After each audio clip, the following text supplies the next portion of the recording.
घर में अगर नेगेटिविटी फील हो रही है तो क्या करना चाहिए? ऐसा कौन सा उपाय जो असरदार भी हो? कोई भी घाटा या इस तरह से आपको ये दिखाई नहीं देगा। कहते हैं कि माता रानी की पूजा अर्चना संकल्प के बिना अधूरी है। मुझे लगता है हर एक हिंदू को, सनातनी को ये जरूर करना चाहिए। क्या भक्तों की भक्ति में कोई कमी रह गई है? मंगल ने दंगल मचा रखा है। जब आप अखंड ज्योत करते हैं 9 दिन तक आपका दिया बुझना नहीं चाहिए। देखिए इसमें क्या है कि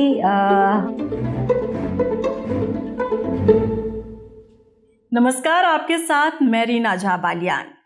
नवरात्र आप और हम हर साल करते हैं, लेकिन क्या कभी आपने सोचा है कि हर साल हम पूजा तो करते हैं, माँ को अपने घर भी बुलाते हैं, लेकिन आखिर क्या वजह है कि मनोकामनाएं पूर्ण नहीं हो पाती? आखिर क्या वजह है कि नवरात्र हमारे सफल नहीं हो पाते? क्योंकि कुछ ऐसे छोटे छोटे नियम हैं, कुछ ऐसी छोटी छोटी गलतियां हैं जो आप और हम कर बैठते हैं और हमें पता भी नहीं चल पाता, और हम सोचते रह जाते हैं कि आखिर क्या वजह थी कि माँ नाराज हो गई और इस बार हमने जो मुराद रखी थी, जो मनोकामनाएं हमने रखी थी, वो भी पूरी नहीं हुई। तो इसीलिए आज हम ये स्पेशल पॉडकास्ट आपके लिए लेकर आए हैं, जिसमें हम आपको बताएंगे वो छोटे छोटे से नियम जो आप इस नवरात्र करेंगे तो जाहिर तौर पर इस बार आपकी मनोकामनाएं पूर्ण हो जाएंगी, और जो अब तक नवरात्र में आप गलतियां करते आ रहे थे ना, अब इस बार आपको बिल्कुल भी नहीं दोहराना है। और इसीलिए आज का ये पॉडकास्ट और लास्ट तक जरूर देखिएगा। देखिए आज हमारे साथ स्पेशल गेस्ट हैं PhD gold medallist, vastu expert Priyanka Singhal ji. Priyanka ji, बहुत स्वागत है आपका। नमस्कार Reena ji, thank you so much, आपने मुझे इनवाइट किया अपने इस चैनल पर। और मुझे लगता है कि मैं नवरात्रों के बारे में व्यूअर्स को बता पाऊंगी और उनकी जो मनोकामनाएं हैं माता रानी वो ज़रूर पूरी करें, मैं ऐसी आशा करती हूँ। और मैं बताना चाहूँगी कि इस नवरात्रे बहुत ज़्यादा माँ का आशीर्वाद सभी व्यूअर्स को मिलने वाला है, माँ के भक्तों को मिलने वाला है, क्योंकि बहुत स्पेशल होने वाले हैं ये नवरात्रे इस बार। बिल्कुल, तो कितना स्पेशल रहने वाला है, क्या कुछ खास होगा, और इसीलिए खास मेहमान के साथ इस बार हम पॉडकास्ट कर रहे हैं। तो सबसे पहले, क्योंकि प्रियंका जी मैंने ये कहा शुरुआत में कि व्यूवर्स जो हमारे हैं वो नियमों को नहीं समझ पाते हैं, कुछ छोटी छोटी सी ऐसी गलतियां कर देते हैं जिसकी वजह से माँ का आशीर्वाद नहीं मिल पाता है। लेकिन इस बार हमें ऐसे नियमों को बताना है अपने व्यूवर्स को ताकि वो गलतियां फिर से ना दोहराएं। तो क्या बताएंगी आप? जी, मैं बताना चाहूँगी रीना जी कि क्या होता है ना कि माँ के नवरात्रे आते हैं, हम बहुत धूमधाम से तैयारियां करते हैं, हफ्ते भर पहले से हम सामान लाना शुरू करते हैं। नवरात्रों के पहले ही दिन हम क्या करते हैं कि कलश स्थापना करते हैं, माता की पूजा करते हैं। हम सोचते हैं कि ये सारी पूजा की तैयारियां करने से ही हमारे नवरात्रों की फलता हमें मिल जाएगी, लेकिन ऐसा एक्चुअल में होता नहीं है। हमें क्या करना होता है कि हमें अंदरूनी तौर पे जो हमें माता की पूजा करनी है उसके लिए व्रत की विधि के साथ साथ हमें अंदर की स्वच्छता और अपने संपन्नता को देखते हुए माँ के नवरात्रों में हमें उनकी स्थापना करनी होती है।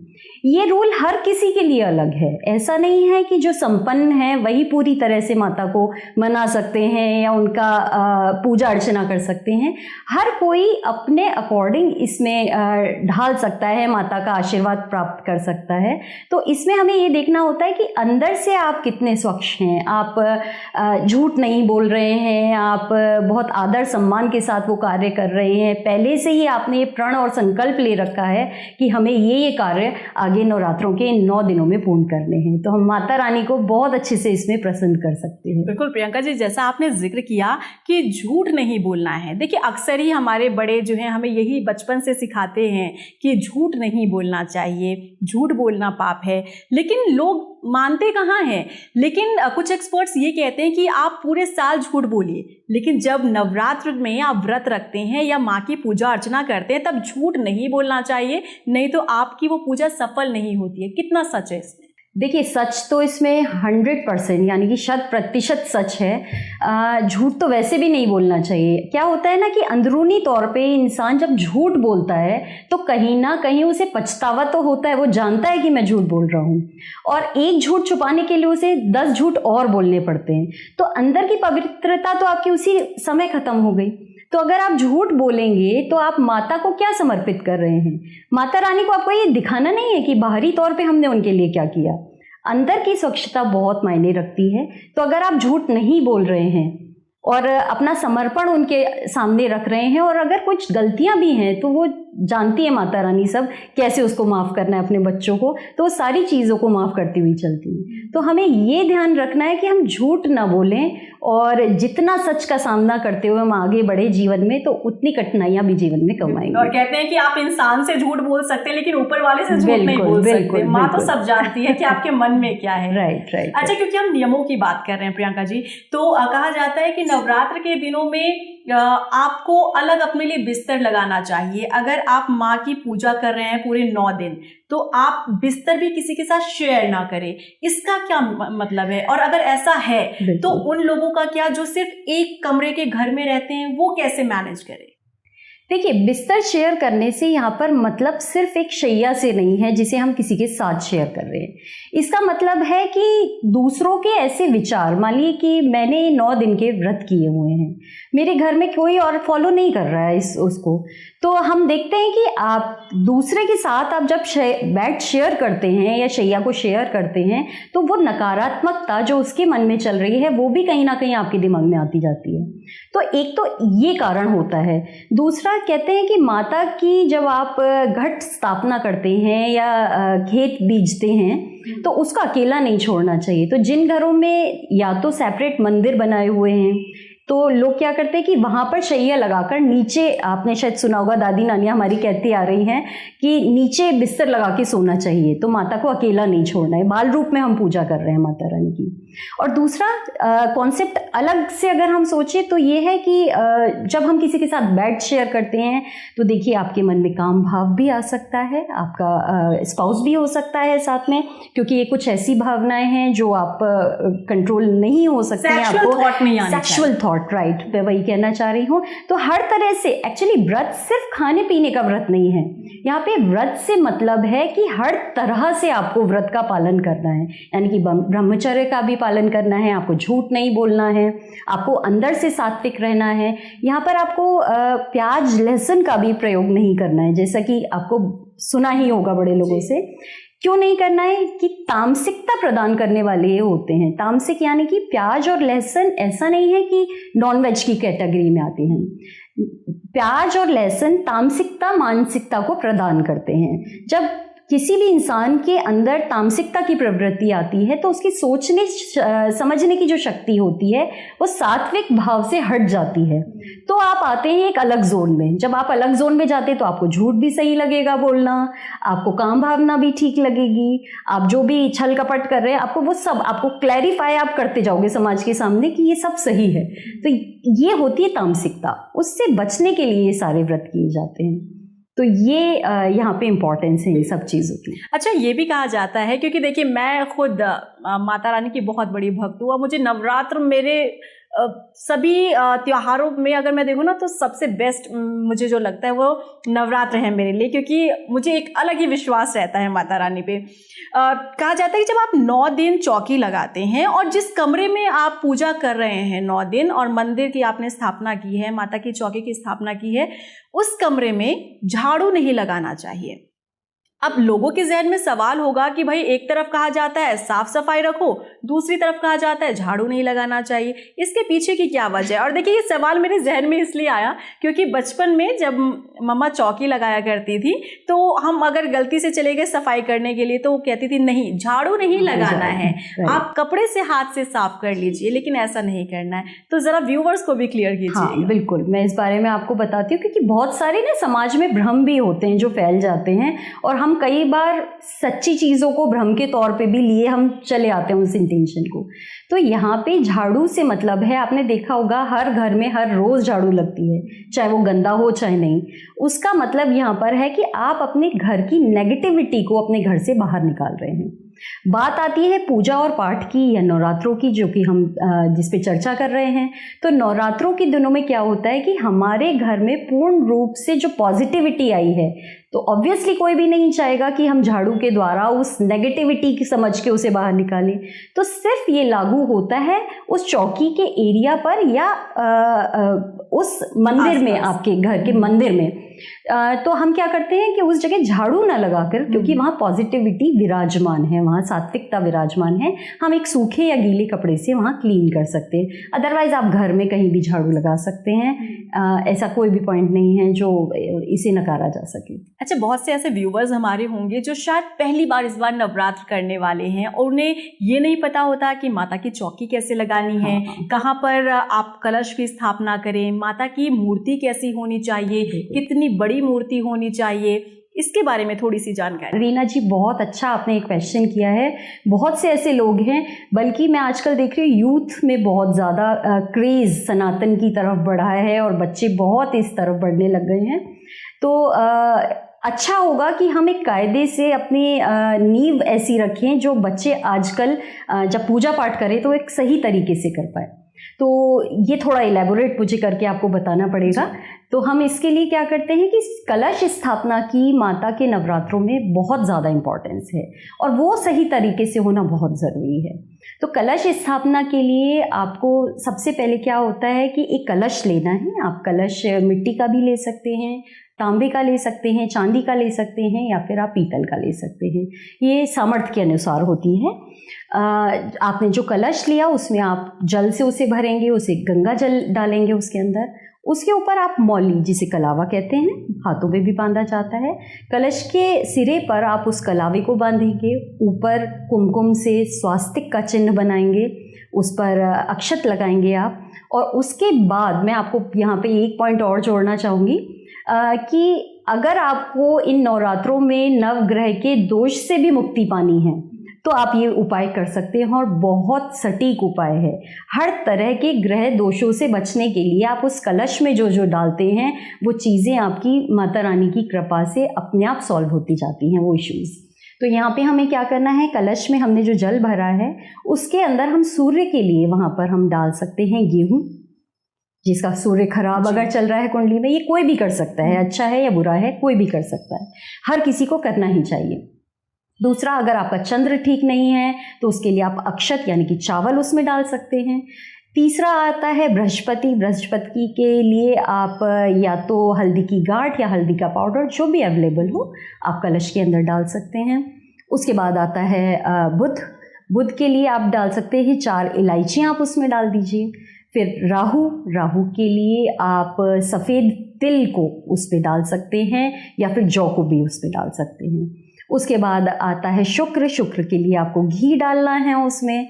ये हम सारी चीज़ों को पॉजिटिविटी की तरफ ला रहे हैं, इसलिए हम हर ग्रह का एक उपाय कर रहे हैं। ध्यान से सुनिएगा, देखिए यहाँ पर बहुत ही बारीक के साथ और सटीक उपाय आपको बताया जा रहा है, ताकि इस बार तो आपको एक भी गलती नहीं करनी है नवरात्र में। बिल्कुल बिल्कुल।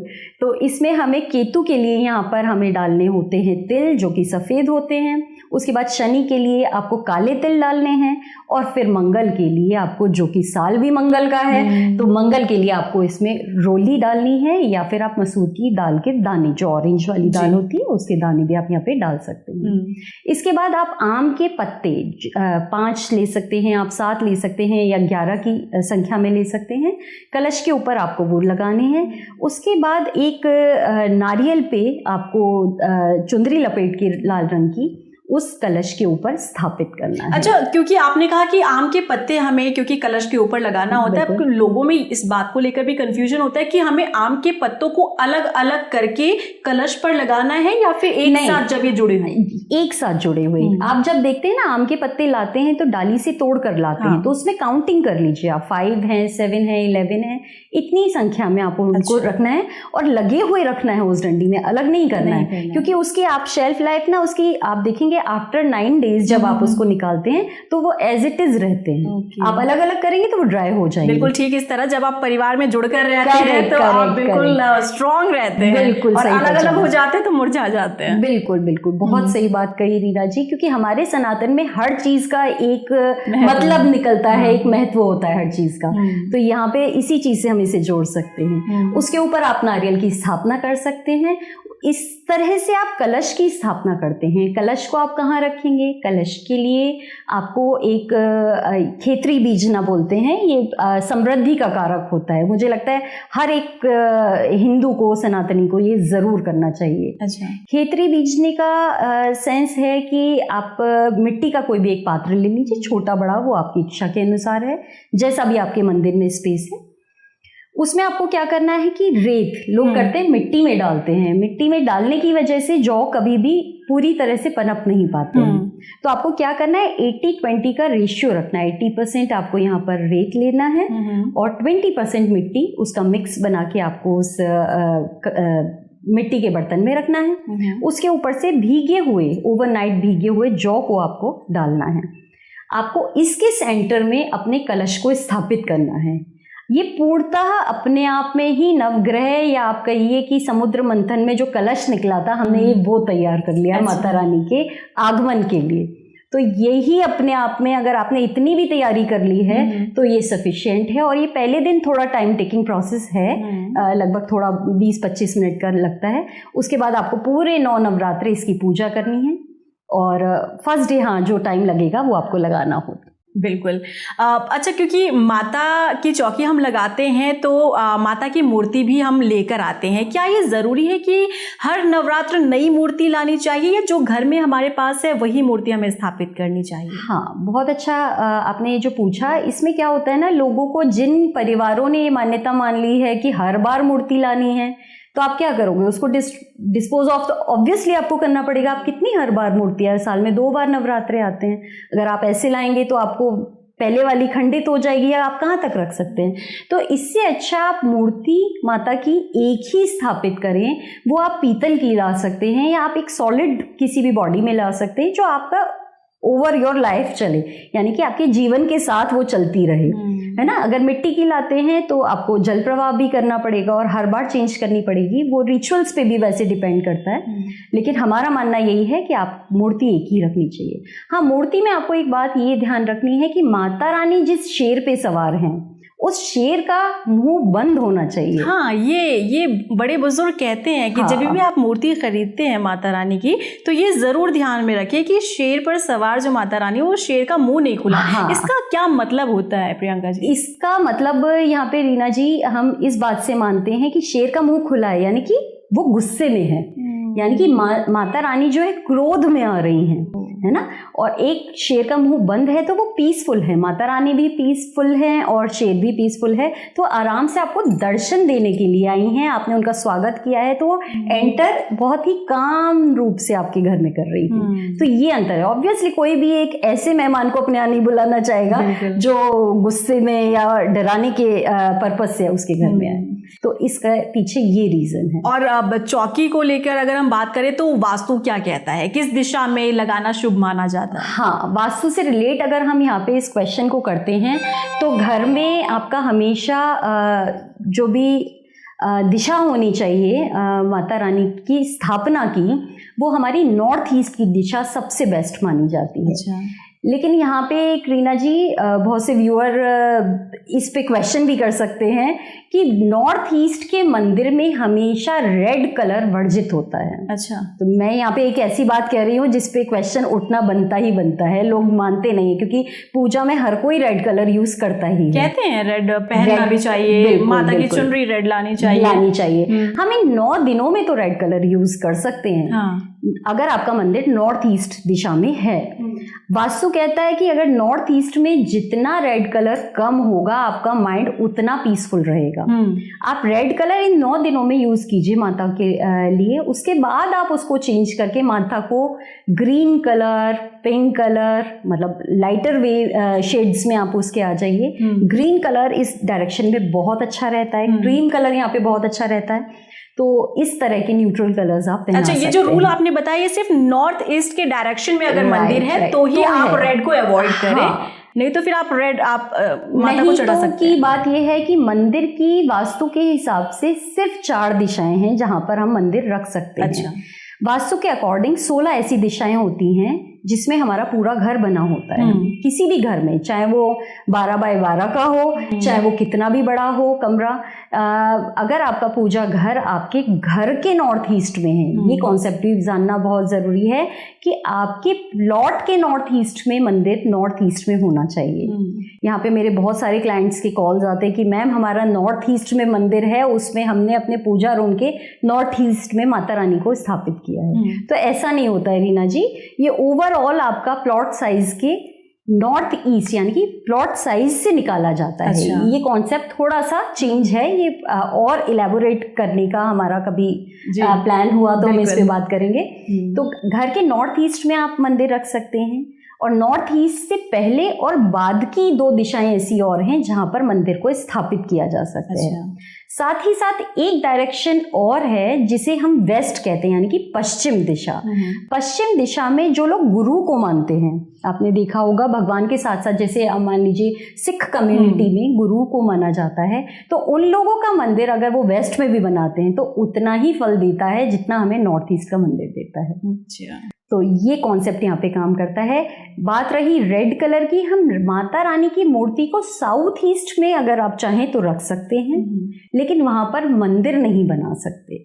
होता है ना कि घर में हम मंदिर से अलग भी बहुत सारी चीजें घर में रखते हैं, वो नहीं रखनी चाहिए, वो आपको मंदिर में ही रखनी चाहिए, घर में और कहीं कुछ नहीं होना चाहिए। लेकिन अगर माता रानी की आपको फोटो लगानी है या मूर्ति रखनी है तो साउथ ईस्ट में आप जाकर रख सकते हैं। अच्छा, घर में जो मंदिर है, अब क्योंकि 9 दिन तो हम माता की चौकी लगाते हैं, तो जो माता पहले से मंदिर में जिनकी स्थापना की गई है, क्या उन्हें हमें 9 दिन उस चौकी पर लाना चाहिए माँ को? क्योंकि कई लोग ना इस पर अलग अलग तर्क देते हैं कि नहीं, मंदिर को खाली नहीं करना चाहिए। और कुछ लोग कहते हैं कि नहीं, चौकी का मतलब ही ये होता है कि माता रानी वहां पर स्थापित हो। तो इसे लेकर आपका व्यू क्या है, क्या कहेंगे आप? देखिए, अगर जिन घरों में अगर माता रानी की स्थापना पहले से है तो वहां से तो हमें उन्हें बिल्कुल नहीं लाना चाहिए। कहते हैं ना, प्राण प्रतिष्ठा कर दी गई। तो आपने प्राण प्रतिष्ठा जिस चीज की वहां कर दी, उसको आप नहीं ला सकते वहां से। हाँ, आप ये कर सकते हैं कि मान लीजिए हर बार, जैसे आपने अभी पहले क्वेश्चन पूछा कि माता रानी की हमें फोटो लानी चाहिए या मूर्ति लानी चाहिए, उस केस में हम ये कर सकते हैं कि पहले आप 9 दिन चौकी पे उन्हें रख के विराज करके उनकी पूजा अर्चना करें, और बाद में आपने उसे मंदिर में स्थापित कर दिया। तो ये दोनों कॉन्सेप्ट में अलग अलग है। प्राण प्रतिष्ठित मूर्ति को हमें कभी भी वहां से नहीं हटाना चाहिए। और रंगों को लेकर भी लोगों में बहुत कंफ्यूजन होता है कि 9 दिन हम क्या पहने, किस रंग का पहने, और माता रानी को कौन से रंग के साथ प्रसन्न कर दें ताकि माता रानी हमारी मनोकामनाएं पूर्ण करे। तो जरा व्यूवर्स को बताइए कि दिन के हिसाब से कौन सा रंग जो है वो सुटेबल है, और कौन से दिन कौन से रंग का वस्त्र पहनकर पूजा करनी चाहिए। हाँ, देखिए, इसमें क्या है कि हम जब देखते हैं कि माता रानी के प्रसन्नता का जो रंग है, तो वो आप सभी जानते हैं कि रेड कलर से माता रानी बहुत प्रसन्न होती हैं। सुहाग का होता है, श्रृंगार का होता है, आईज को प्लेजर देने वाला होता है, कन्याओं की चॉइस होती है। तो रेड और रेड की फैमिली के कलर, यानी कि पिंक हो गया, ऑरेंज हो गया, मजेंटा हो गया, तो ये सारे कलर नवरात्रों में आपने पहनने चाहिए। तो वो सुहाग की भी निशानी है, समृद्धि की भी निशानी है ना, और प्रसन्नता की निशानी है। और पावर, जहाँ पे पावर की बात होती है वहाँ रेड कलर की बात होती ही होती है। तो इसलिए रेड कलर का यहाँ यूज किया जाता है। साथ साथ ग्रीन कलर का और येलो कलर का बहुत इंपॉर्टेंस है। येलो कलर जो है वो एक स्ट्रेंथ को दिखाता है, एक स्टेबिलिटी को दिखाता है, यानी कि जहां भी आप खड़े हो जाए वहां से हर चीज की शुरुआत होनी, शुरुआत की पहचान येलो कलर है। तो माता रानी सारे कलर्स को, जो भी माता के प्रसन्नता वाले कलर हैं, वो गर्ल्स एम्पावरमेंट और पावर को दिखाते हैं। तो ग्रीन कलर समृद्धि को दिखाता है, जैसा कि आप जानते हैं, हरियाली को दिखाता है। तो माता रानी के ये सारे कलर, हाँ, वाइट कलर हम यहाँ पे लोग अवॉइड करते हैं, लेकिन वाइट और क्रीम कलर भी हम नवरात्रों में पहनते हैं, क्योंकि ब्रह्मचारिणी जो माता हैं, जो दूसरे नंबर का नवरात्रा आता है, उनका आपने देखा होगा कि वेशभूषा वही बहुत लाइट कलर के उन्होंने कपड़े क्रीम और वाइट कलर के पहन रखे हैं। तो माता रानी के दरबार में इससे भी कोई परहेज नहीं किया गया है। हाँ, अगर परहेज की बात कलर के लिए की जाए तो एक ब्लैक कलर, हाँ, हम यहाँ परहेज ले सकते हैं कि एक ब्लैक कलर हाँ माता रानी के दिनों में हमें अवॉइड करना ही चाहिए। अच्छा, सिर्फ ब्लैक कलर अवॉइड करना चाहिए, ऐसा नहीं है कि कई लोग कहते हैं कि डार्क ब्लू नहीं पहनना है, ग्रे नहीं पहनना है, ब्राउन नहीं पहनना है? हाँ, ये कह सकते हैं कि आप ब्लैक कलर या ब्लैक के इक्विवेलेंट मान लीजिए, अगर ग्रे कलर है ब्लैकिश टोन पे जा रहा है या ब्राउन कलर है ब्लैकिश टोन पे जा रहा है, तो वो थोड़ा सा हमें अवॉइड करना चाहिए, जो अंधकार की ओर लेकर जाता है, जो डार्क की ओर आपको जो देख के प्लेजर फील हो, आपकी प्रसन्नता हैप्पीनेस आए, वो सारे कलर माता रानी के कलर हैं। आप आंख बंद करके कोई भी कलर पहन सकते हैं किसी। बिल्कुल। अच्छा, कहते हैं कि माता रानी की पूजा अर्चना संकल्प के बिना अधूरी है। संकल्प आपका जरूर होना चाहिए। अगर संकल्प लेकर आप पूजा नहीं कर रहे हैं तो आपका ये पूजा करना जो है वो व्यर्थ है। ऐसा क्यों? देखिए, हर चीज़ में संकल्प का अपना बहुत महत्व है। हम कोई भी चीज़ जब ठान लेते हैं तो ऑब्वियसली हमारी एक अलग से पावर उसके आगे बढ़ने में हमारा साथ देती है। तो यहाँ पे क्या होता है ना कि संकल्प हमारे यही पावर को हमसे कनेक्ट करता है। हमें कोई भी, मान लीजिए नवरात्रों के पहले दिन हमें संकल्प लेना है कि हम 9 दिन तक अन्न ग्रहण नहीं करेंगे या फलाहार पे अपना 9 दिन रहेंगे, तो उसके लिए आपको हाथ में जल लेकर माता रानी के आगे एक संकल्प लेना होता है कि माता रानी, मैं इस नाम से, ये मेरा नाम है, ये मेरे पिता या पति का नाम है, मैं इस गोत्र और कुल से आती हूँ और आज मैं आपके सामने ये संकल्प करती हूँ कि मैं 9 दिन तक जो भी आपकी इच्छा है, मैं झूठ नहीं बोलूँगी या मैं अन्न नहीं खाऊंगी या जो भी, ये सिर्फ खाने से रिलेटेड नहीं है। मैंने जैसा कि आपको पहले बताया, व्रत हम आंतरिक तौर पे भी कि मैं ये चीज़ छोड़ दूंगी। अगर आपको गुस्सा बहुत आता है तो मैं गुस्सा कम करूंगी, इस नवरात्रि में ऐसा संकल्प लेती हूँ। तो संकल्प किसी भी चीज़ का हो सकता है रीना जी। तो यहाँ पे जब हम संकल्प भगवान के आगे लेते हैं तो आधा हमारी पावर काम कर रही है और आधा भगवान अपनी आशीर्वाद देते हैं कि हाँ, मैं ये इच्छा तुम्हारी पूर्ण करने में तुम्हारा पूर्ण साथ दूंगा। इसलिए संकल्प यहाँ पर जरूरी होता है। अच्छा, कहा जाता है कि नवरात्र के दिनों में पति पत्नी जो हैं वो साथ ना सोए, और अगर साथ सो भी रहे हैं तो अपने मन को शांत रखें और वो सेक्सुअल थॉट ना लेकर आए। क्या ये सच है? हाँ, जैसा कि मैंने बताया कि ये सारी चीज़ें तामसिकता से हमको जोड़ती हैं। और तामसिक खाने के लिए आपको पहले ही बताया कि प्याज और लहसुन का हमें त्याग करना है, या कोई भी ऐसा अभक्ष्य पदार्थ या नॉनवेज हो गया या जो भी हो गया, ये ऑब्वियसली लोग नहीं खाते हैं। और प्याज लहसुन भी इसलिए कि तामसिकता ना मन में आए। जब तामसिकता नहीं आएगी तो आपका मन शांत रहेगा। मन शांत रहेगा तो आपके कोई भी काम को लेके या सेक्सुअली डिजायर्स को लेके ऐसी कोई भी चीज़ आपके मन में नहीं आएगी।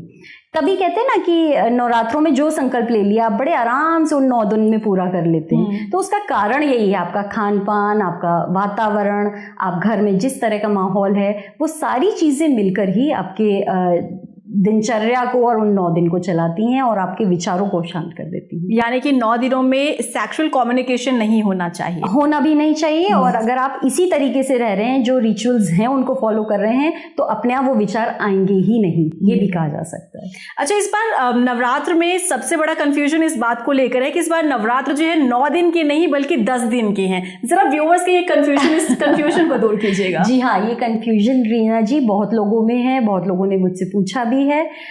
इस कंफ्यूजन को लेके इस बार माता रानी बहुत सारे आशीर्वाद के साथ आ रही हैं, क्योंकि जब हम देखते हैं कि नवरात्रि बढ़ते हुए हमारी लाइफ में आते हैं या किसी भी साल में आते हैं, तो वो भक्तों को बहुत सारा आशीर्वाद देते हैं। तो आज मैं आपको बता रही हूँ कि इस बार 4थे नंबर का नवरात्रा बहुत ज़्यादा माता रानी के जो प्रिय नवरात्रों में से एक है, वो इस बार 2 दिन होने जा रहा है, 25 और 26 सितंबर को। तो ये यहाँ पर जो एक ही नवरात्रा है वो 2 दिन बढ़ गया है, इसलिए 22 सितंबर से लेके 2 अक्टूबर की दशहरा है, यानी कि दशमी है। तो 1 अक्टूबर तक आपको नवरात्रे मनाने हैं, यानी कि 10 दिन हमें नवरात्रे मनाने को मिलेंगे। उम्मीद करते हैं व्यूवर्स का ये कंफ्यूजन जो है वो दूर हो गया होगा। अच्छा, कन्या पूजन का भी विशेष महत्व माना जाता है प्रियंका जी नवरात्र के दिनों में, और क्योंकि 9 दिन के बाद कन्या पूजन होता है, कोई अष्टमी में करता है, कोई 9 में करता है, लेकिन क्या हर रोज भी कन्या पूजन करना चाहिए या फिर आखिर में ही कन्या पूजन होना चाहिए? हाँ, कन्या पूजन तो देखिए हमारे देश में कन्या तो हमेशा से पूजित रही ही हैं और मुझे लगता है कि ये धारणा भी हमें हमेशा चलाती ही रहनी चाहिए। जो लोग इससे विमुख हो रहे हैं उनको वापस इसी धारणा पे आना बहुत ज़रूरी है, हमारे धर्म के लिए भी, हमारी संस्कृति के लिए भी। तो यहाँ पर आपने बात की 9 दिन की, तो अगर हम हर दिन की पूजा के बाद 2 या 3 कन्याओं को जिमाना चाहते हैं, उनका पूजन करना चाहते हैं, तो माता रानी इससे बहुत प्रसन्न होती हैं अगर हम ऐसा करते हैं। आप चाहें तो हर दिन माता रानी के पूजन के बाद कन्याओं को जिमाया जा सकता है, और आप चाहें तो एक साथ 9वें दिन या अष्टमी, कोई कोई पूजता है अष्टमी के दिन 9 कन्या और 2 लांगुर, जो कि भैरव बाबा का आपने देखा होगा, माँ वैष्णो देवी जाते तो भैरव बाबा के दर्शन करने बहुत ज़रूरी होते हैं, तो वो 2 लांगुर जो हैं वो भैरव बाबा का रूप लेकर आते हैं। तो हमें 9 कन्याओं के साथ 2 लांगुरों को भी पूजना बहुत ज़रूरी है। अच्छा प्रियंका जी, जो कलश स्थापना करते हैं तो 9 दिनों के बाद क्या कलश के ऊपर नारियल रखा जाता है? क्या उसे प्रसाद के रूप में खाना चाहिए या फिर प्रवाह करना चाहिए? नहीं रीना जी, उसको बिल्कुल 100% उसको ग्रहण करना चाहिए और प्रसाद के रूप में घर वालों को भी दें, और आपके घर में जो 9 कन्याएं आ रही हैं उनको भी आपको उसको प्रसाद के रूप में देना चाहिए। इनफैक्ट उसमें तो वो सारे 9 दिन की जो आपकी पूजा अर्चना है उसकी सात्विकता उस नारियल में होती है, उसको प्रवाह तो करना ही नहीं है। हाँ, एक चीज़ मैं आपको यहाँ पे बताती हूँ, जो ये भ्रम बना वो किस वजह से बना। एक होता है श्रीफल, जो कि सूखा नारियल होता है, जिसकी जटाई भी नहीं होती, ऊपर से चिकना होता है, आपने देखा होगा शायद। उसको आप क्या करना है, उसको चुंदरी में लपेट के आप पूरे 6 महीने के लिए, यानी कि एक नवरात्रों से दूसरे नवरात्रों तक के टाइम पीरियड के बीच में आप उसको अपने गंगा जल के ऊपर पूजा में स्थापित कर सकते हैं। और अगर आपने यहाँ पे पानी वाला नारियल रखा है तो वो ज़रूर से खोलना है, नौमी अष्टमी जो भी होती है व्यूअर्स के यहाँ या आप के यहाँ, तो उसको वो ग्रहण भी करना है और उन 9 कन्याओं में भी उसको बांटना है। अच्छा, एक और चीज़ इसे लेकर भी लोगों में बहुत कन्फ्यूजन है और लोग डराते भी बहुत हैं। कहते हैं कि जब आप अखंड ज्योत करते हैं 9 दिन तक आपका दिया बुझना नहीं चाहिए, और अगर ये बुझ जाता है इसका मतलब कुछ नेगेटिव संकेत देने की कोशिश कर रहा है। क्या ऐसा होता है? देखिए, यहाँ पे हम भ्रम फैलाने नहीं आए हैं, हम भ्रम से लोगों को अपने चैनल के माध्यम से बाहर निकालने आए हैं। तो ऐसा बिल्कुल ना सोचे कि अगर वो पंखा चल गया या हवा लग गई या किसी कारणवश बत्ती पूरी हो गई और वो दिया अगर बढ़ जाता है या बुझ जाता है, आपका कहना है जैसा कि, तो वो अशुभता का प्रतीक नहीं है। हाँ, अगर सारी चीजें सही हैं, आपके मन के भाव अगर गलत हो गए और उसके कारण वो दिया बढ़ जाता है, तो वहां पे हम सोच सकते हैं कि हमारे भावों में अंतर आया, हमारी चेतना में अंतर आया, उसके कारण ऐसा हुआ है, वो एक अशुभता का प्रतीक माना जा सकता है। लेकिन छोटी छोटी चीजों को कि घी खत्म हो गया दीपक का, या बत्ती छोटी रह गई या जल गई, या पंखे या हवा के कारण वो बढ़ गया, तो यहाँ पे ये भ्रम की आप चिंता ना करें।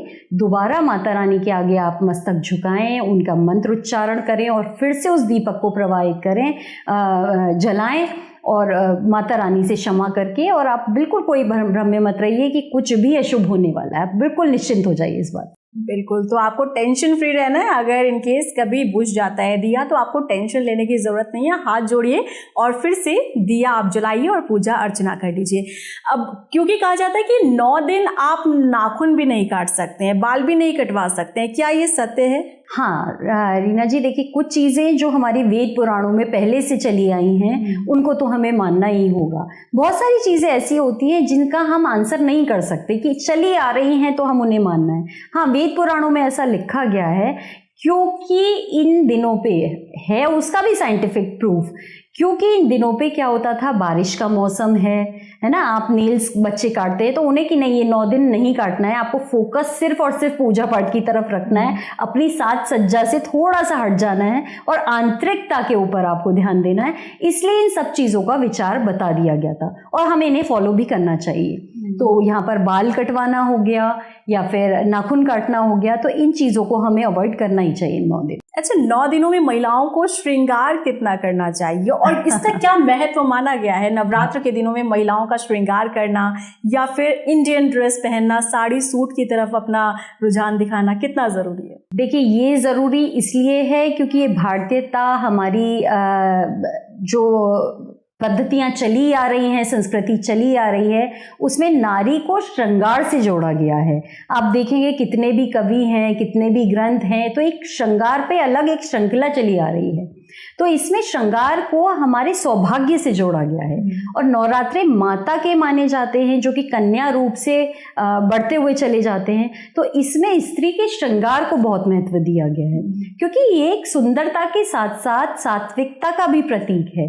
अपने पति के लिए, अपने सुहाग के लिए, अपने सौभाग्य के लिए जो स्त्रियां इस व्रत को रखती हैं और माता रानी से पूजा अर्चना करती हैं, तो उनके लिए तो यहाँ पर बहुत ज़रूरी हो जाता है ये श्रृंगार करना। और ठीक है, जब आपको जिस चीज़ से प्रसन्नता मिल रही है, आपको भी और माता रानी को भी, तो आपको ज़रूर करना चाहिए ऐसा कार्य। अच्छा, एक खास सवाल जो हर एक व्यूवर जो वर्किंग लेडी है वो जानना चाहती होगी, क्योंकि हर रोज भाग दौड़ भरी जिंदगी में इतना समय नहीं मिल पाता कि आप पूजा कर पाएं, लेकिन नवरात्र के दिनों में सबकी चाहत होती है कि हम चौकी लगाएं, पूजा करें। तो ऐसा कौन सा मंत्र का जाप उन्हें करना चाहिए जो हर रोज पूजा नहीं करते लेकिन नवरात्र के दिनों में पूजा वो करते हैं? कौन से मंत्र का जाप करना चाहिए ताकि माँ प्रसन्न हो जाए और उनकी मनोकामनाएं पूरी कर जाए? जी रीना जी, ये आपने सभी के लिए बहुत एक ऐसा क्वेश्चन कर दिया, तो इसके लिए जो मैं बता रही हूँ ये आप ज़रूर से फॉलो करें। इसमें आपको क्या करना है कि अगर आपको माता रानी से आप शक्ति की प्रार्थना कर रहे हैं कि माँ हमें शक्ति दो, तो मैं आपको उसके लिए एक मंत्र बताती हूँ। या देवी सर्वभूतेषु शक्ति रूपेण संस्थिता नमस्तस्यै नमस्तस्यै नमस्तस्यै नमो नमः। यानी कि आप शक्ति को माता से मांग रहे हैं कि माँ मुझे इतनी शक्ति दो कि मैं इस दुनिया में अपने कार्यों को पूर्ण कर सकूं और इस समाज में आगे बढ़ने की मुझे आप पावर दीजिए। इसी मंत्र में आप या देवी सर्वभूतेषु विद्या रूपेण संस्थिता, तो यहाँ पर ये मंत्र हो जाते हैं उन स्टूडेंट्स के लिए जिन्हें विद्या और बुद्धि की जरूरत है। या देवी सर्वभूतेषु स्वास्थ्य रूपेण संस्थिता, यानी कि स्वास्थ्य की प्राप्ति के लिए, जो लोगों को स्वास्थ्य चाहिए माता रानी से, आप उसके लिए ये मंत्र कर सकते हैं। और अंत में आप क्या कह सकते हैं, या देवी सर्वभूतेषु क्षमा रूपेण संस्थिता नमस्तस्यै नमस्तस्यै नमस्तस्यै नमो नमः। यानी कि हे माता रानी, मेरे से जो भी गलतियां हुई हैं उसकी मैं आपसे क्षमा याचना करती हूँ। तो आप इस मंत्र से माता रानी को आप उच्चारण करते जाएं। आप कोई भी कार्य कर रहे हैं, आप खाना बना रहे हैं, आप काम पर जा रहे हैं, आप ड्राइव कर रहे हैं, आप ये मंत्र आपके अंदर चलता रहना चाहिए और माता रानी 9 दिनों में ज़रूर आपकी इच्छा पूर्ण करेंगी। बिल्कुल प्रियंका जी, कहा जाता है कि आप ज़रूरी नहीं है कि आप दिखावा करके पूजा करें। आप काम कर रहे हैं, जाप कर सकते हैं, ड्राइव कर रहे हैं, जाप कर सकते हैं, कहीं जा रहे हैं, आ रहे हैं, जाप कर सकते हैं। मन शांत होना चाहिए, शुद्ध होना चाहिए। बिल्कुल बिल्कुल रीना जी, बिल्कुल। अच्छा, अब हम क्योंकि यहाँ पर बात कर रहे हैं कि कई एक्सपर्ट्स ये कहते हैं कि 9 दिनों में लेदर का यूज़ नहीं करना चाहिए। अब क्योंकि पर्स भी लेदर का, आप जो बेल्ट लगा रहे हैं, बेल्ट लगाकर ऑफिस जा रहे हैं लेदर का, शूज़ पहनकर दफ्तर जा रहे हैं वो लेदर का, कैसे अवॉइड किया जाए? रीना जी, यहाँ पे हम लेदर को, क्योंकि सभी जानते हैं कि लेदर का जो प्रोसेसिंग होती है वो किसी भी पशु की खाल के द्वारा ही होती है। तो हाँ, आपने देखा होगा किसी भी बड़े मंदिर में हम जाते हैं, सिद्ध पीठ पर जाते हैं, तो बेल्ट, पर्स, शूज़ हम बाहर रख कर जाते हैं, हमारी एंट्री वहाँ वर्जित होती है। तो कम से कम माता रानी के 9 दिनों में तो हमें इन चीज़ों को अवॉइड करना ही पड़ेगा। ये आम जनता को, हम सबको ये खुद देखना पड़ेगा कि उसके बदले में हम क्या ऐसी चीज़ें हैं, जैसे बैग है तो आप आजकल बहुत सुंदर सुंदर जूट के बैग्स आ रहे हैं, कपड़े के बैग्स आ रहे हैं, तो यहाँ पे हम चेंज कर सकते हैं। शूज़ क्वालिटी में भी बहुत सारे फैब्रिक्स के शूज़ आ रहे हैं, तो आप कोशिश करें, आप अपनी लाइफ से उसे नहीं हटा सकते तो इनफैक्ट आप कम से कम इन 9 दिनों पे तो उनका यूज़ ना ही करें तो अच्छा होगा। अच्छा, लोग 9 दिन तो माता रानी की पूजा करते हैं लेकिन अपने घर की माँ के साथ गलत व्यवहार करते हैं। क्या ऐसे लोगों की पूजा सफल होती है क्या प्रियंका जी? बिल्कुल भी नहीं, ऐसे लोगों की तो पूजा सफल हो ही नहीं सकती। आप खुद सोचिए कि एक माता जो मूर्ति रूप में है या आपके घर में एक फ्रेम में है, आप उनके आगे माथा टेक रहे हैं और साक्षात माँ जिसने आपको जन्म दिया है, ये सारी संस्कृति आपको सिखाई है, उसको आप एक तरफ वो बैठी हुई है, उसको खाना कोई नहीं पूछ रहा है, उससे बात कोई नहीं कर रहा है, और माता रानी के आगे आप नाक रगड़ रहे हो कि जी मुझे समृद्धि भी दो, मुझे धन भी दो, मुझे खुशियाँ भी दो। तो बहुत आम सी बात है कि हो रहा है आजकल के समाज में, ऐसा बिल्कुल नहीं होना चाहिए। पहले आपके जन्म देने वाली माँ है, अगर आपने उसको नहीं पूजा तो आपकी माता रानी के आगे आप कितनी भी नाक रगड़ लीजिए, कितना भी माथा टेक लीजिए, वो कभी आपकी इच्छाएं पूर्ण नहीं करने वाली। तो माता का सम्मान सबसे पहले बहुत ज़रूरी है। भारत माता, जिस माँ ने आपको जन्म दिया है, जिस धरती पे आप रहते हैं, उनका मान सम्मान सबसे पहले मैं समझती हूँ आना चाहिए। बिल्कुल। अच्छा, घर में अगर नेगेटिविटी फील हो रही है, अगर आप बहुत लो फील कर रहे हैं, अनहेल्दी फील कर रहे हैं, तो क्या करना चाहिए? ऐसा कौन सा उपाय जो असरदार भी हो और लोगों को लगे कि हाँ, ये उपाय करके अब हम हेल्दी फील कर रहे हैं और नेगेटिव से हम पॉजिटिव में आ रहे हैं?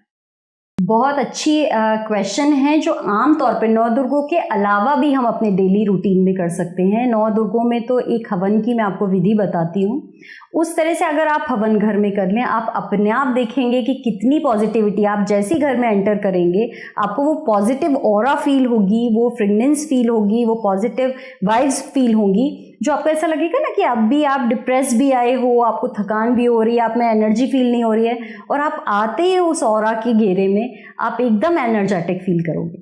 तो इसके लिए आप व्यूअर्स भी नोट कर सकते हैं इस चीज़ को कि यहाँ पर आपको क्या करना है, गाय के गोबर का उपला आजकल ऑनलाइन भी अवेलेबल है, मैंने जैसा देखा है, और कहीं से भी इजीली मिल जाता है। तो आपको गाय के गोबर के उपले को लेना है, उसको आपको लाल कर लेना है, आप गैस पे रख के भी उसको लाल कर सकते हैं।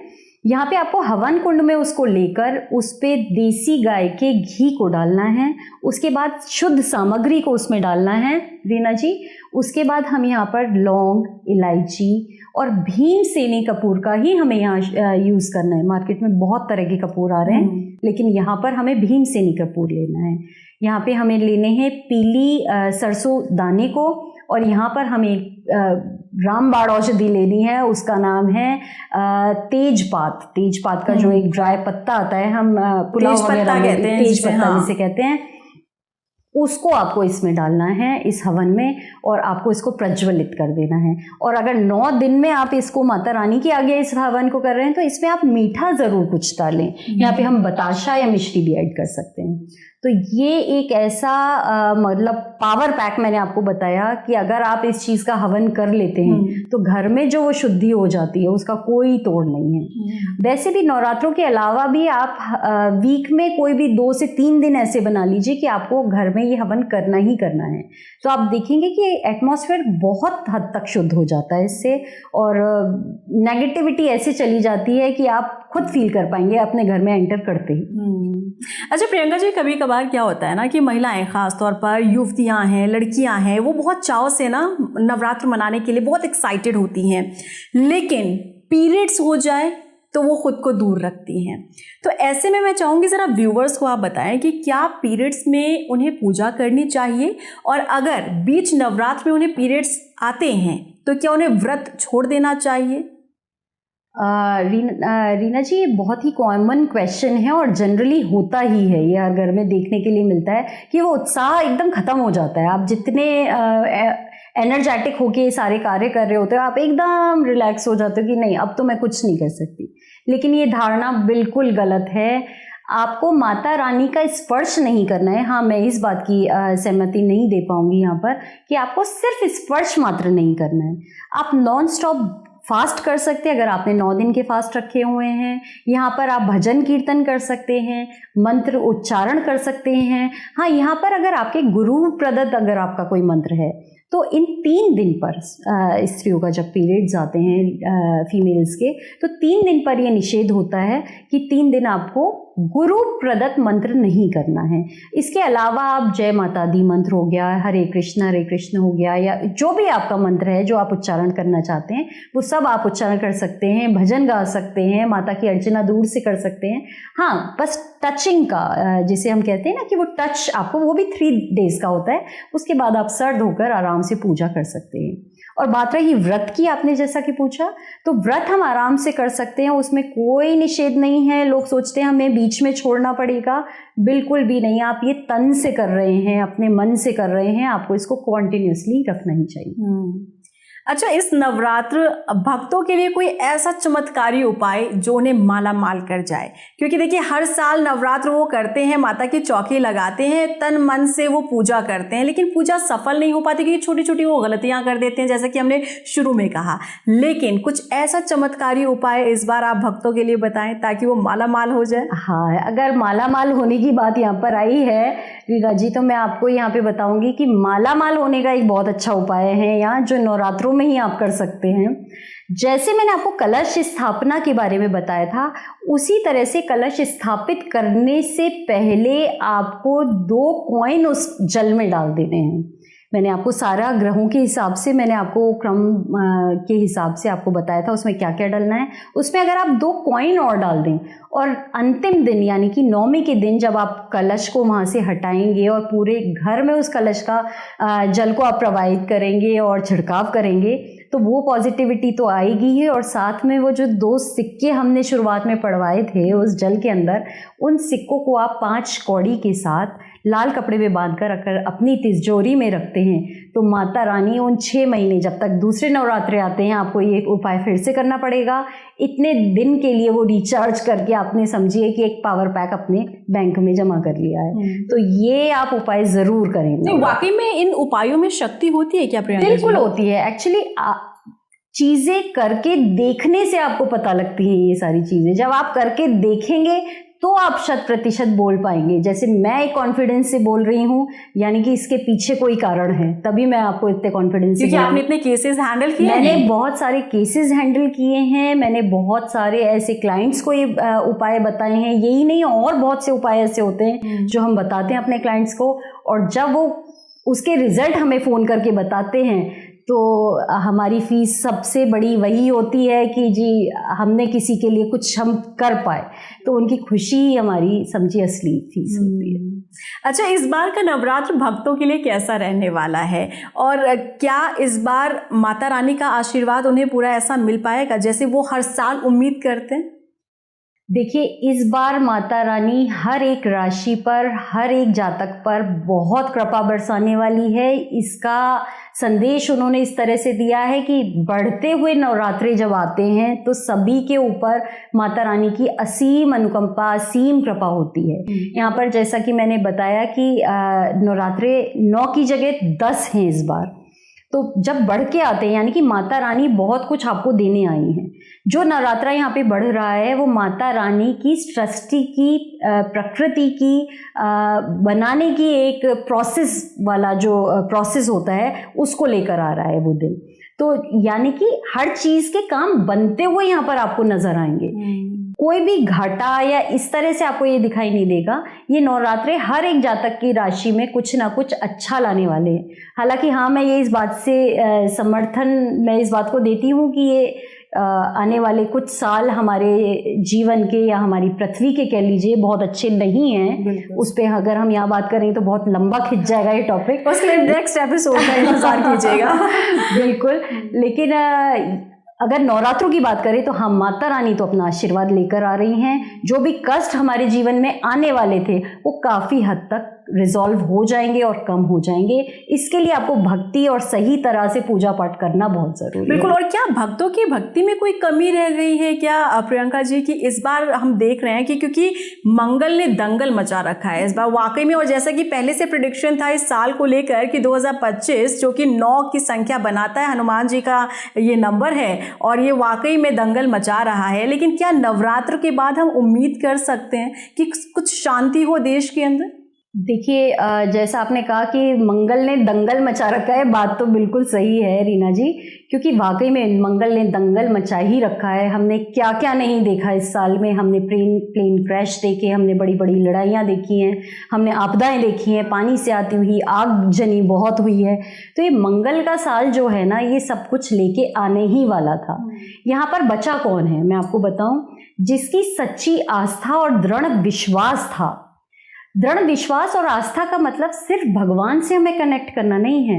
यहाँ पे लोग सोचेंगे जो घंटी बजा रहे, जो भगवान के आगे मस्तक झुकाए बैठे हैं, यहाँ पर मतलब उससे नहीं है। आस्था का मतलब है कि अपने आंतरिक शक्ति कि हमें अच्छा करना है दूसरे के साथ, ये हम दृढ़ संकल्प लेकर चले, यानी कि हम उस पर अडिग हैं। आस्था उसे कहते हैं। और उसी आस्था हमें ईश्वर में जब मिलाती है, तो क्योंकि ईश्वर हमें ऐसी प्रेरणा करते हैं कि आपको सदैव सच्ची राह पर चलना है, दूसरों के लिए कुछ करके चलना है, इसलिए हम इन दोनों चीज़ों को कनेक्ट यहाँ पर कर देते कि आस्था ईश्वर से कनेक्ट होती है। एक्चुअल में आस्था दो तरह से होती है। तो जो इस आस्था पर चल रहे हैं, जो ईश्वर से कनेक्ट हैं, जो आंतरिक तौर पे आंख बंद करके कह सकते हैं हाँ जो मैंने अभी तक किया मैंने सही किया, उन लोगों पर आपको इस मंगल के साल में विपदा कम आती हुई दिखाई देंगी और न्यूट्रली उनका ये साल निकल जाएगा। आपदा कम आने से मतलब यहाँ पर ऐसा नहीं है कि कहीं पर उनका कुछ जाएगा नहीं, ऐसा नहीं है। जो भी उनके साथ हो रहा है उससे वो आसानी से बाहर आ जाएंगे और उनके ऊपर उसका फर्क नहीं पड़ेगा। यानी कि आप इतना डीपली उस चीज़ को नहीं लेंगे अपनी लाइफ में और आपका साल दर साल आपके निकलते चले जाएंगे। यानी कि ग्रहों में भी इतनी सामर्थ्य नहीं होगी कि वो आपको अपनी जगह से डगा सके या हिला सके। तो यहाँ पर हम इस चीज़ को इस तरह से लेते। बिल्कुल, क्योंकि देखिए इस बार हमने देखा आपदा, चाहे पंजाब हो, हिमाचल प्रदेश हो, उत्तराखंड हो, उत्तराखंड में तो देखिए बैक टू बैक हम आपदाएं देख रहे हैं, चाहे वो चमोली हो, उत्तरकाशी हो, और अब तो देखिए देहरादून भी इससे अछूता नहीं रहा। और जैसे कि आपने कहा कि हम जो करते हैं उसी का हमें रिवर्ट मिलता है। देहरादून की बात करें तो देहरादून में जहां आपदा आई वहां पे अब ऐसे केसेस खुल रहे हैं कि लोगों ने नदियों को मोड़ दिया था और वहां पर अपनी प्रॉपर्टी बनाई थी। तो अब प्रकृति है वो अपना इंसाफ करना तो जानती है, बदला लेना तो जानती है। लेकिन क्या आगे आने वाले दिनों में उत्तराखंड पे अगर हम फोकस करके बात करें तो कैसा रहने वाला है आगे? देखिए, उत्तराखंड हमारी देवभूमि है जहाँ चारों धाम बसते हैं। लोग यहाँ पर 4 धाम करने के लिए आते थे, जो कि वो 4 धाम कम और पिकनिक स्पॉट्स लोगों ने ज़्यादा बना दिए हैं। जैसा कि आपने कहा, नदियों को मोड़ के वहाँ पे प्लॉट्स काट दिए गए हैं, खनन बहुत हो रहा है। तो जब आप चीज़ों पे, आप प्रकृति के ऊपर भी अपने आप को जब मानने लग जाते हो तो प्रकृति तब दिखाती है कि मैं चीज़ क्या हूँ। तो उत्तराखंड एक उसका उदाहरण हम मान सकते हैं कि उत्तराखंड में जो ये आपदाएं आई हैं, कहीं ना कहीं हमने उनसे खिलवाड़ तो किया है, उसकी रिवर्ट वो हमें कर रही है। तो आपने जैसा कि कहा कि क्या इन चीज़ों से बच पाएंगे, उत्तराखंड बच पाएगा? देखिए, जहाँ इंसान, मनुष्य अपना इन सब चीज़ों को छोड़ता हुआ चलेगा और चीज़ों को प्रकृति से जोड़ते हुए समझना शुरू करेगा, वहीं उसी दिन से आपदाएं आनी और कलह कलेश होनी और कष्ट मिलने इंसानों को, वो कम होते चले जाएंगे। तो पहले हमें अपने आप को सुधारना है, प्रकृति तो अपने आप उसका रिवर्ट देगी। बिल्कुल। अच्छा, हम अपने क्योंकि मुद्दे पर वापस आ जाते हैं, टॉपिक पर, क्योंकि नवरात्र को लेकर हम बात कर रहे हैं। तो देखिए, कहा जाता है कि नवरात्र में जब आप 9 दिन माता की चौकी लगाते हैं, अखंड जोत जलाते हैं, तब आपको 9 दिन अपना घर भी बंद नहीं करना चाहिए। तो अब क्योंकि अगर आप घर में अकेले हैं और अगर आपको बाहर जाना है तो नेचुरल सी बात है आपको बंद करना होगा, लॉक लगाना होगा। तो क्या ऐसे में माँ प्रसन्न नहीं होती? माँ क्या वापस चली जाती हैं? देखिए रीना जी, इसमें हम ये कह सकते हैं कि माता रानी को एक बाल रूप में हमने यहाँ पर पूजा है। तो जैसे कि हम कहते हैं ना कि बालक को अकेला नहीं माँ छोड़ सकती है, लेकिन हाँ, अगर कोई ऐसी चीज़ आई है तो आप अपने बच्चे को समझा के उससे बात, क्योंकि कनेक्शन होता है ना माँ का बच्चे से, बच्चे का माँ से, आप वो कनेक्शन अगर बना पाते हैं अपने ईश्वर से और आप समझते हैं कि हाँ किस परिस्थिति में मुझे ऐसा करना है। अब लोग जनरली, आप मार्केट जा रहे हो, आपको छोटे मोटे कुछ काम है, आप शॉपिंग के लिए जा रहे हो तो आप घर में लॉक लगा के जा रहे हो। नहीं, अगर आपको वाकई में आपको नीड है तो माता रानी से, ईश्वर से आपका वो कनेक्शन होता है कि ईश्वर को आपको बताने की ज़रूरत नहीं होती कि क्या ज़रूरी है और क्या ज़रूरी नहीं है। वो अपने आप आपकी भावना को पहचानते हैं। तो यहाँ पे हम इस चीज़ को इस चीज़ से मोल्ड नहीं कर सकते, ऐसे नहीं बना सकते कि ये कोई रूल ही है। अगर आपका काम है, आपका गृहस्थी उसी से चल रही है, आप वर्किंग हैं, तो आप बिल्कुल जा सकती हैं पूरे प्रोटेक्शन के साथ। अगर आपने दीपक जलाया है 9 दिन के लिए, अखंड जोत जलाई है, तो उसका प्रोटेक्शन ज़रूरी है, माता रानी का प्रोटेक्शन ज़रूरी है, तो आप जा सकती हैं।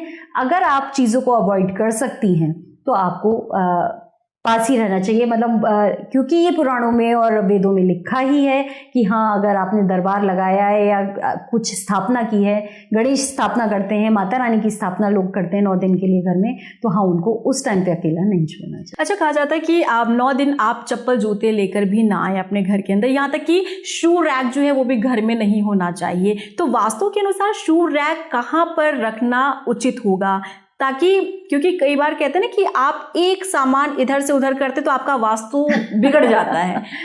देखिए, वास्तु ना एक बहुत प्रैक्टिकल चीज़ है और साइंटिफिक भी है। साइंटिफिक से हम कभी कनेक्ट करके इसको बताएंगे, लेकिन अभी मैंने जैसा कि आपने क्वेश्चन पूछा उसको मैं एक्सप्लेन कर देती हूँ कि कोई भी चीज़ अपनी जगह से हटा के, आपने सुना होगा कई बार घर में आपने कुछ कंस्ट्रक्शन करवाया या रिनोवेशन करवाया तो चीज़ें एकदम अचानक से कोई बहुत बड़े लॉसेस हो गए या बहुत बड़ा आपको कहीं आपकी लॉटरी लग गई या कोई ऐसी अपॉर्चुनिटी आ गई जो आपने सोचा भी नहीं था। तो देखिए, अगर आपको नहीं पता वास्तु के बारे में तो अचानक से कुछ अच्छा भी हो सकता है और अचानक से बुरा भी हो सकता है, तो उसके लिए वास्तु को समझना बहुत ज़रूरी है। आपने बात शुरू की थी शू रैक से, तो उसके लिए मैं आपको बता दूं, घर में बहुत सारी जगह ऐसी होती हैं जो कि हमारे घर की शू रैक हो गई, टॉयलेट्स हो गए, उनके लिए ही बनी होती हैं, क्योंकि इन सब की रिक्वायरमेंट है मानव जीवन में, तो उसकी अलग दिशाएं हैं। तो अभी अगर मैं आपको ज्ञान के तौर पे ये बताऊं तो एक साउथ ईस्ट एक डायरेक्शन होती है, साउथ ऑफ साउथ ईस्ट जिसे कि हम कहते हैं, वहाँ पे हम शू रैक भी रख सकते हैं और इनफैक्ट बिना किसी डर के कोई अपना घर बना रहा है तो वहाँ पे वो वॉशरूम भी बना सकता है, तो इसमें कोई टेंशन वाली बात नहीं होती। इसके अलावा भी 2 ऐसे डायरेक्शंस और हैं जहाँ पर हम शू रैक या टॉयलेट्स बना सकते हैं। तो चलिए, वास्तु को लेकर तो विस्तार से हम एक प्रोग्राम करेंगे जिसमें हम अपने व्यूअर्स को बताएंगे भैया आपको घर में कहाँ पर कौन सी चीज़ रखनी है, ताकि आपका वास्तु दोष अगर घर के अंदर है तो वो ख़त्म हो जाए और तरक्की की राह आप पकड़ लें। बहुत शुक्रिया प्रियंका जी आपका हमारे पॉडकास्ट पे जुड़ने के लिए और इतने अच्छे उपाय और इतने अच्छे सुझाव हमारे दर्शकों तक पहुँचाने के लिए। Thank you so much Reena ji, मुझे बहुत अच्छा लगा। जनता तक, व्यूअर्स तक अगर ये हमारे व्यूज़ जा रहे हैं और वो फॉलो कर रहे हैं तो ये हमारे लिए बहुत ही प्रसन्नता की बात है। बिल्कुल। तो आपको हमारा ये प्रोग्राम कैसा लगा आप कमेंट सेक्शन में ज़रूर लिख कर बताइएगा, और आगे आप क्या जानना चाहते हैं, आगे कौन सा पॉडकास्ट आपके लिए लेकर आएँ, कौन से आपके जहन में सवाल हैं, उनके क्या जवाब जानना चाहते हैं, कमेंट सेक्शन में बताना मत भूलिएगा। मुझे दीजिए इजाज़त, नमस्कार।